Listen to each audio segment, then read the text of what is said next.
Hello guys, good day and welcome to RK News. I'm Marketing Chocho. Today we're here again in Congressional Town Center Tower 2. At dahil may nag-request sa atin na mag-tour or mag-walkthrough dito sa one bedroom, so nandito tayo ngayon sa one bedroom unit. So mag-walkthrough tayo dito sa loob ng one bedroom unit and explore natin mula dito sa entrance door, dito sa kitchen, sa living, sa dining, and also dun sa toilet. Alright guys, so samahan nyo akong mag-walkthrough dito sa ating one bedroom unit.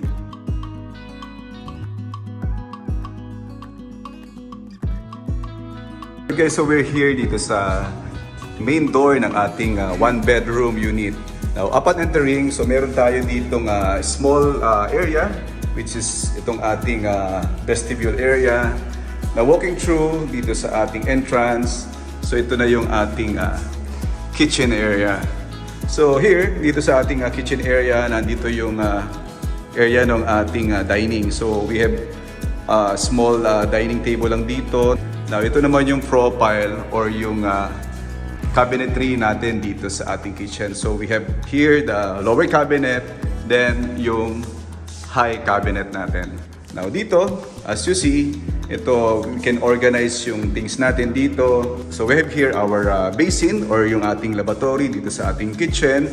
Now, meron din tayo dito nga nakalagay na saksakan or yung power outlet natin dito. Pwede natin isaksak yung ating mga appliances na ginagamit natin dito sa loob ng ating kitchen.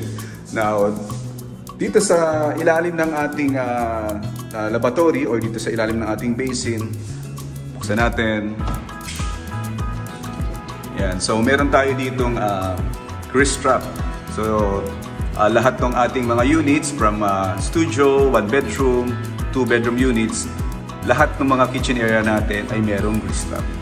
So dito, naka-indicate yung mga connections natin, ng ating lavatory. Now recently, do sa ating two-bedroom units, na-mention ko doon na mga parts nung pagta-troubleshoot natin kung may problem tayo doon sa plumbing.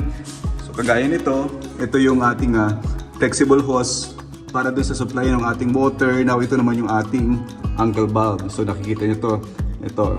So ito yung angle bulb na to, so we can control, we can on and off our water supply dito sa ating basin or dun sa ating lavatory. Now over here, ito yung ating P-trap nung lababo natin. Any trouble or clog, you can remove this one and remove this one, then ma-unclog nyo na yung barado dito sa ating lababo. Now, dito sa ating grease trap, what is the importance of our grease trap? Itong ating grease trap, ni-regulate niya or pinifilter out niya yung mga oil galing doon sa mga utensils na hinugasan natin, pinifilter ng ating grease trap. This will prevent the clogging of our main pipe. So para wala rin tayong problema pagdating sa ating plumbing system. Alright, so here, kita nyo yung puti na yon. So ito naman yung ating gate bulb. So this gate bulb will control the flow of our water or yung supply ng ating tubig sa lababo. To troubleshoot kayo, may aayusin kayo doon sa flow ng water or supply ng tubig, or meron kayong parts na aayusin doon sa inyong lababo, anything na area ng plumbing, i-off nyo lang yung tubig using this gate bulb. Now, over here, ito yung ating area ng range hood. So dito naka-indicate yung ating range hood, dito siya nakalagay. So magbubutas tayo dito no ng para dun sa connection ng ating itong flexible na tube natin. So dito siya ilalagay dito sa ibabaw nung or sa top ng inyong range hood, dito siya i-connect. So you have the power also ng ating range hood. So this one bubutasin natin to. So you can place here your cooktop or induction cooker. So magbubutas din tayo dito para doon nyo ilalagay yung power cord nyo para isaksak doon sa ilalim. So nandito yung saksakan niya. Yun. So you see? So that one will be the power outlet ng inyong cooktop or induction cooker. So meron din tayong series of shelf dito where you can put your kitchen utensils.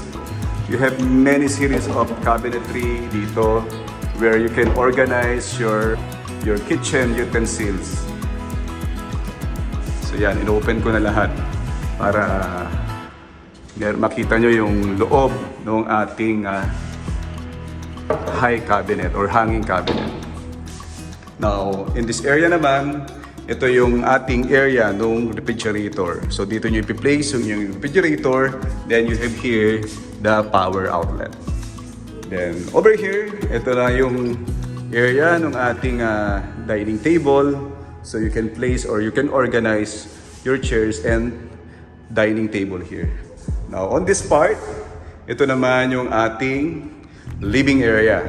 So here, dito naka-place yung inyong sofa. So you have here also the power outlet. Kung meron kayong side table dito, ito yung power outlet niya. Now dito, ito naman yung ating power outlet para dito sa ating wall-mounted na TV. So you will place here your TV. Ito yung mga power outlet niya. So you have extra power here dito sa baba. Then also, you have here the switches para dito sa ating lighting fixtures. Now, dito naman, hindi ko na isama dito sa part ng kitchen natin. Nandito pala yung ating panel board. So, nasa taas yung panel board. So, wala lang siyang takip, no? Kasi we're still organizing yung mga circuitry nitong ating power and lighting. Now, sa baba naman, itong part na to, this will be utilized as the location where you can put your microwave oven. So, ito yung power outlet niya. Then below is the location of your washing machine. So yan yung single tab na location ng inyong washing machine. You have here the power, then you have here the floor drain where you can drain yung water doon sa inyong washing machine. So overall, so that will be the area for the washing machine, for the microwave oven, and also for the paddle board. So itong paddle board natin, maglalagay din tayo dyan ng mga tagging para malaman nyo kung saan yung circuitry ng lighting, ng power, refrigerator, and also some other electrical appliances kung saan siya naka-plug in dun sa panel board natin. Alright? So close na natin, then let's go here. So ito palang one bedroom unit na to ay merong balcony din. So puntahan natin yung balcony. So you have a small balcony. So ito yung view natin dun sa labas. So yan yung Tower 1 ng Congressional Town Center. Then below, yun yung view natin sa baba. Alright, so our balcony also has protective railing. Meron tayong stainless na handrail dito. And also comes with the tempered glass na railing natin dito sa ating balcony. So mataas itong handrail ng ating balcony. It's about 1.2 meters. So protective railing din natin ito para to avoid any untoward incident. So we make it sure na mataas yung ating handrail or railing ng ating balcony. So the railing comes with the clear tempered glass na 10 mm. So as you see here, and then also comes with the framing of stainless steel. Now ito namang ating door are made up of aluminum powder coated yung ating frames. Then also comes with clear tempered glass yung ating mga windows, glass windows, and also itong glass door. Over here, ito naman yung slot ng ating window type na aircon. So ito yung power outlet niya. Then this one, may takip lang siya for the meantime, but later on as you move in, you may remove this one and you may place your window type na aircon. So this one can accommodate 1.5 horsepower na aircon unit. So make it sure you have to measure this one para sa pagbili nyo ng aircon, tamang-tama lang dito sa sukat ng provision nitong ating window type na aircon. Over here, ito naman yung profile ng ating curtain cove. You may place your curtain here. Diyan nyo lang ilalagay yung inyong curtain rod. Now ito yung pinaka-view natin dito. So from the living area to the dining area to the kitchen area. So close na natin yung mga door ng ating hanging cabinet. Alright. Now dito naman yung utility system naman natin. So meron tayong lighting fixtures dito sa ating sala, then also here dito sa ating kusina. Then it comes with also with our fire suppression system. Meron tayong sprinkler head dito. one sprinkler head dito, then also a smoke detector, then also another side wall here na sprinkler head, another one smoke detector dito sa ating living area. Now, pasok naman tayo dito sa ating bedroom. So ito yung door ng ating bedroom. Now, you have here also the area of the bedroom. Then you have here the closet where you can place your clothing, dress. And so sliding yung mechanism ng ating closet.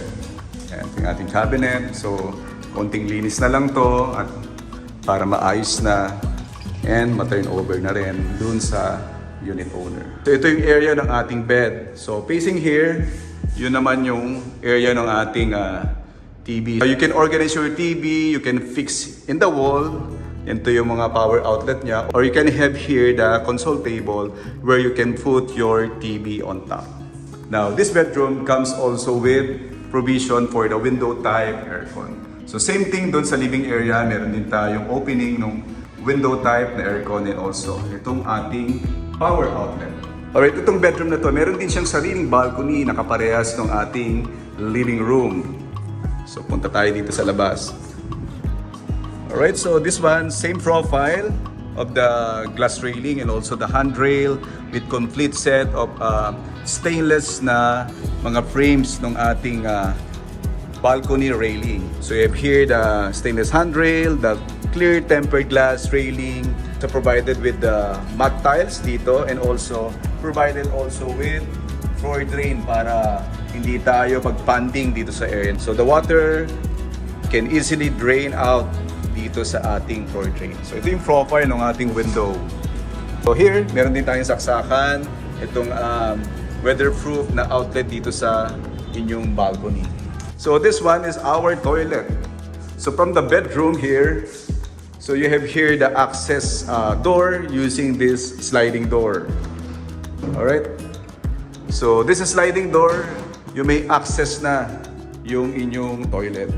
So here, ito yung water closet. Then you have here also the lavatory and here is the shower area dito sa toilet na ito. Now, kagaya nung na-mention ko, you have access here dito sa bedroom. Then also you have access here dito sa main door. So kung meron kang visitors, pwede mong paggamit yung toilet. Then pagpasok ni visitor, sasara lang ito. So meron naman siyang lock. Yan, may mechanism to para i-lock siya. Then pwede lang isara yung pintuan. So meron ng privacy. Yan. So madilim lang sa area na to dahil wala pa tayong permanent power. Alright? Okay, so open na natin ulit. Then open this one. So this profile of our toilet door has fixed glass dito sa middle. Yan, so yan yung profile and also comes with the lever type na lock set. So over here, meron tayong GFCI na outlet. Now you have here the water closet and also the angle valve for the supply, for the controlling of the supply of water. So you can open and close this water supply using this angle valve dito sa ating water closet. Now here, ito yung ating faucet dito sa ating lavatory. Now below, tingnan natin yung ilalim. Over here, ito yung ilalim ng ating lavatory. So you have here the power. So para saan ba tong power na to? So this power will be the power of your water heater. So ito yung mga connections niya, no? Para dun sa inyong flexible hose na i-connect dun sa unit ng water heater. So you may place here your water heater. Now over here, ito yung ating gate valve naman. So this gate valve will control the flow of your water. So in case of maintenance, pwede mong patayin ito para ayusin mo yung area or yung mga pipe na may problema. Now this one is the angle valve. Ito yung nagko-control ng supply ng inyong tubig dito sa inyong lavatory. The last one, ito naman yung area ng ating shower enclosure.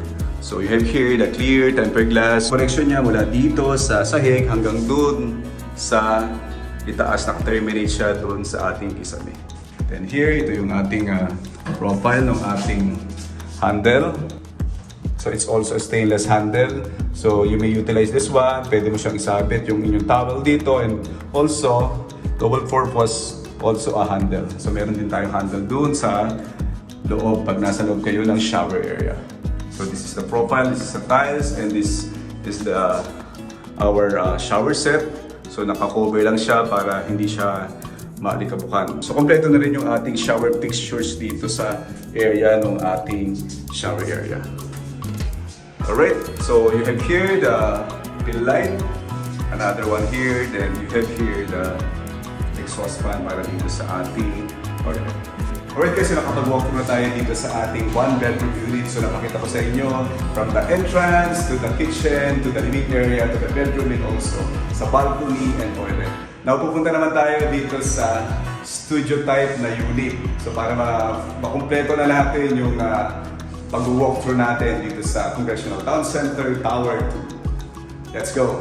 Okay, so punta naman tayo dito sa ating studio unit. So ito yung kanyang main door dito sa ating studio unit. So you have here the profile of the tiles. So meron tayong transom to separate the tiles from the hallway to the unit area. Kita nyo yung so magkaiba siya ng kulay. So pasok tayo dito sa loob. So dito from the entrance, no. So on my right is the kitchen area. On my left is the location of our water closet, lavatory, and shower area. Alright, siguro unahin muna natin dito sa ating living area. So pasok tayo. Alright, so ito yung ating living area. So pasensya na at medyo madumi pa yung ating sahig kasi ongoing yung cleaning itong unit na to. But as you see, kompleto na yung ating flooring. May mga tiles na tayo. Then also the wall. Maayos na yung pintura natin. Then also the ceiling. So meron na rin tayo ditong cabinet. So ito yung profile ng ating cabinet. Yan, dalawa yung pintuan niya. You can slide it left and right. Now, over here, ito yung location ng ating bed. Now, facing naman dito sa ating cabinet. And beside it, meron tayong power outlet. So para saan tong powered outlet na to?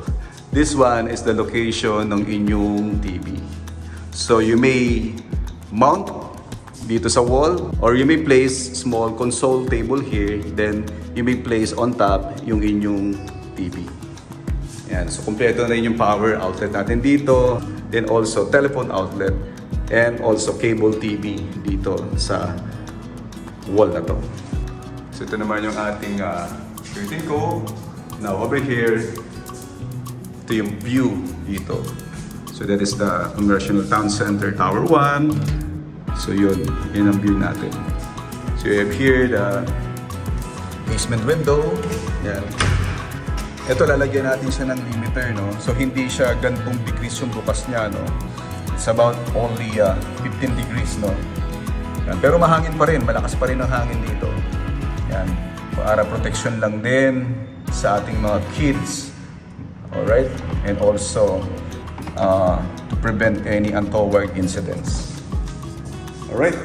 So ito na yung area ng ating sala. Then dito meron tayong small area para sa ating dining table. So you may place here your dining table. Over there, yung sa kisame na yon, meron tayong power doon para dito sa ating drop light para dito sa ating dining table. So dito, nandito rin yung ating provision para dito sa ating window type na aircon. Ito yung power outlet niya. So dyan, lalagay niyo yung inyong window type na aircon. Now over here, meron tayong tail light. Meron din tayo doon naka-mounted na lighting fixtures. So you have here the fire suppression for smoke detector. Then another one is the fire sprinkler. Now, dito naman tayo sa ating kitchen. So, ito yung profile ng ating kitchen cabinetry. So, dito muna tayo sa area na to. This slot or area is for your refrigerator. So, on top of it, meron tayo mga series of shelvings. Yan. Then also, dito sa adjacent side niya. Yan. Beside it. Then, another one here. So, ito, in-open ko na, no? Dahil itong nakikita nyong aluminum flexible na to, ito yung magiging connection natin para dun sa ating range hood. So ito yung location ng ating range hood. So ang width na to is 65 cm or 0.65. So ang kasya ditong inyong range hood is only 0.60. So sa mga merong studio unit, so this slot is 0.60 ang kasya na range hood.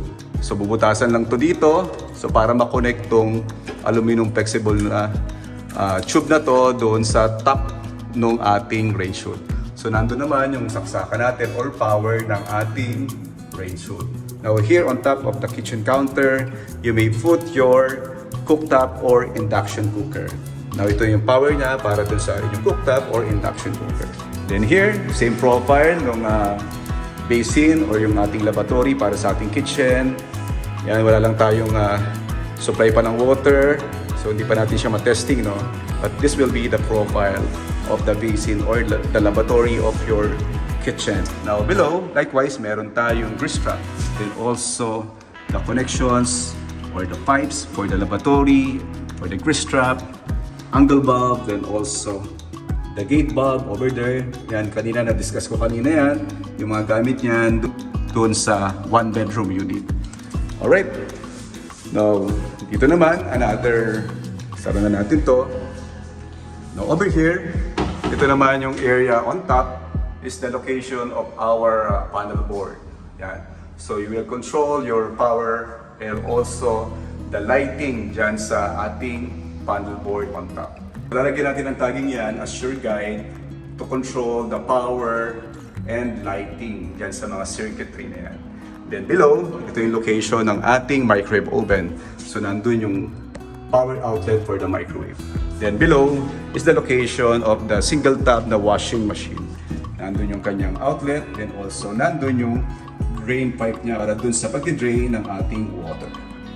So right here is a profile of our kitchen area. Then dito meron din tayong ilaw na surface mounted dun sa ating pisame. Then you have here the sprinkler head or the fire sprinkler head. Then pasok na tayo ngayon dito sa ating water closet and shower area. Now in the middle of in between the shower area and the water closet, you have here the middle basin. Then also the mirror. So mataas yung mirror na yan, malaki. Okay, so you have here the basin. Then also you have here the power outlet. Then below, yan, ito yung pinaka-ilalim niya. So likewise, meron din tayong power outlet para dun sa ating water heater. Then also supply ng tubig. Then also the angle bulb para dun sa control ng tubig ng ating faucet. So we have here the aluminum foil, nilagay natin dito para any spill of water is ma-protect natin yung carcass ng ating cabinet. Alright. Okay. Yan. Then here, ito naman yung ating water closet. Yan. So ito yung profile ng ating water closet area. So you have here the lighting, the pin light, and also itong ating exhaust fan. Okay. So meron tayong drawer drain doon. Then you also have the area for the clean out in case of any plugging dito sa ating plumbing system. Right, so punta naman tayo dito sa ating pinakalas na, no? Itong ating shower enclosure. So, kung pansin nyo, frosted glass yung ating ginamit dito, no? Right, siyempre para hindi see-through, right? So, same profile with the handle. You can utilize this one, sabitan ng inyong mga towel, and also a handle as well. Then, ito yung profile ng ating tiles. Then, yung flow ng water natin dito going down dun sa nakadrop na tiles. Kung pansin nyo, nakadrop to. Yun yung ating floor drain. Now, over here, kumpleto na rin yung shower set niya. Yan, nakabalot lang para hindi malikabukal. Then you have here the fill light. So overall, ito yung profile ng ating shower area. So ang swing ng ating shower area is swing inside. Yan. Or swing in. Now, ito namang ating water closet is, ang swing niya is swing out. Alright? So ito yung overall profile ng ating studio type unit. Mula dito sa ating living area, to the kitchen area, to the lavatory area, dito sa ating water closet, and also dito sa ating shower area. Yan, ito yung entrance natin, ito yung katapat na door natin na unit doon sa hallway. So overall, ito yung ating studio type unit. Okay, so nakapag-walk through tayo dito sa ating one-bedroom unit and also dito sa ating studio type unit. I hope na nakapagbigay sa inyo information itong ating walkthrough ngayong araw, November 5, 2024. And hopefully na matapos natin agad itong project na to para makalipat na kayo and makapag-spend dito sa inyong bagong unit dito sa Congressional Town Center Tower. Alright guys, till then, as I share to you another development sa mga susunod na weeks dito sa project na ito, the Congressional Town Center Tower 2. I'm Architect Jojo, joyfully sharing with you what Archie knows. Thank you very much and God bless you all.